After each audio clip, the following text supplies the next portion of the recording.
Mais uma vez, a população indígena sofre ataques do governo Bolsonaro. Embora o país já tenha ultrapassado a marca das 67 mil vidas perdidas pelo novo coronavírus, o governo federal segue não dando a devida atenção para a disseminação do vírus entre os povos indígenas. As comunidades indígenas e quilombolas são as mais vulneráveis à contaminação pelo Covid-19.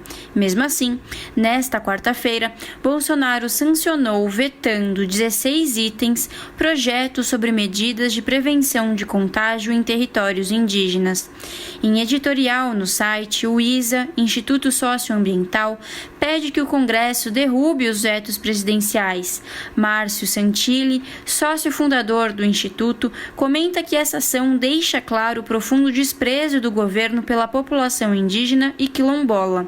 Ao vetar 16 pontos da Lei 14.021, recentemente aprovada pelo Congresso Nacional, com o objetivo de criar um programa nacional de atenção aos povos indígenas, aos quilombolas e populações tradicionais contra os impactos da Covid-19 sobre essas populações, o presidente Jair Bolsonaro demonstrou seu profundo desprezo por essas populações, em relação às quais o seu governo já vem se omitindo no enfrentamento desses impactos da epidemia, e também o seu pouco interesse em criar instrumentos eficazes que possam impedir ou minimizar o impacto da epidemia sobre o povo brasileiro como um todo.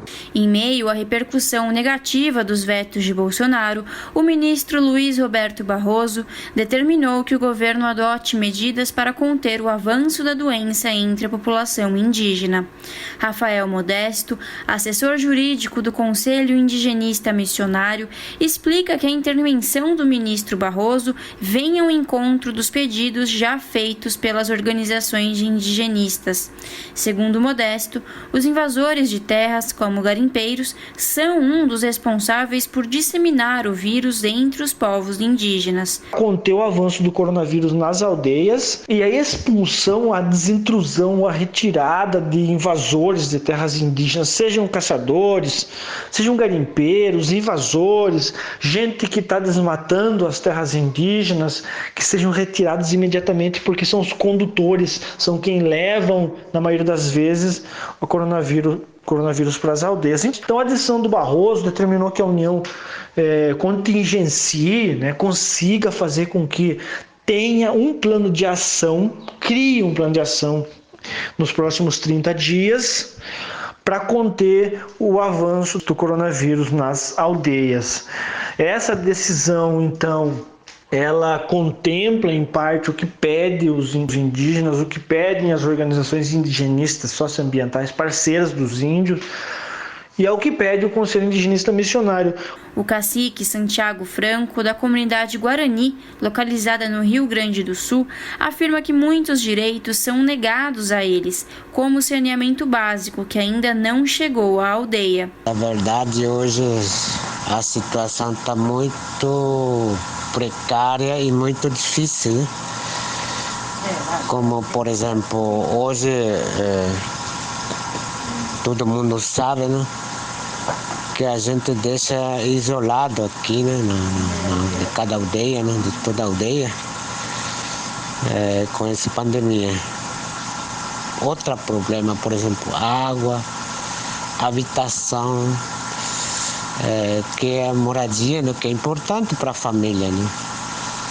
Só que Estado, por exemplo, município também não está ajudando muito nessa parte, né? Ainda, vamos dizer que não reconhece esse direito que a gente tem, né? Porque nossa comunidade falta nosso saneamento, por exemplo, né? E nunca foi fornecido esse saneamento, né? A gente precisa ter água limpa, por exemplo, um banheiro, que é importante, né, para fazer higiene, né? O cacique também faz um apelo ao governo para que tenha um outro olhar sobre os indígenas, pois são pessoas inteligentes que merecem respeito. Então tudo isso complica para a gente. A gente queremos que, na verdade, queremos que o governo olhasse por nossa situação indígena. Tem que respeitar o costume, o direito que a gente tem. Né? Nós somos pessoas também, nós somos inteligentes, nós somos cidadão também. Né? Larissa Boller, Rádio Brasil Atual. Você está ouvindo Jornal Brasil Atual. As notícias que os outros não dão.